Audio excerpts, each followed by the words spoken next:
ছেলেটি বলল, জানো মা, কি হবে কাল আমাদের স্কুলে?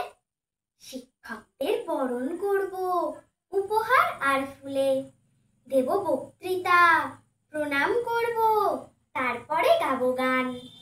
বলবো, আমার প্রণাম নাও গো প্রিয় রাধা কৃষ্ণান।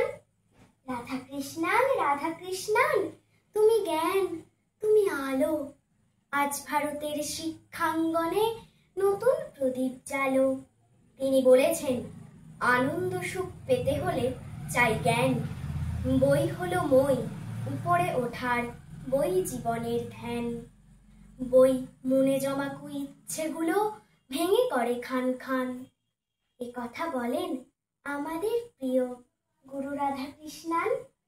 তিনি বলেছেন, তাঁরা শিক্ষক, ভাবতে শেখান যাঁরা, জীবনের ভিত তৈরি করতে যাঁরা দেন খুব তারা।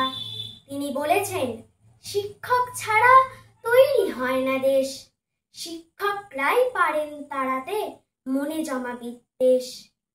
তাই এই দিনে আমরা জানাই তাঁদেরকে সম্মান। এই সম্মান দিয়ে গিয়েছেন প্রিয় রাধা কৃষ্ণান, প্রিয় রাধা কৃষ্ণান, প্রিয় রাধা কৃষ্ণান।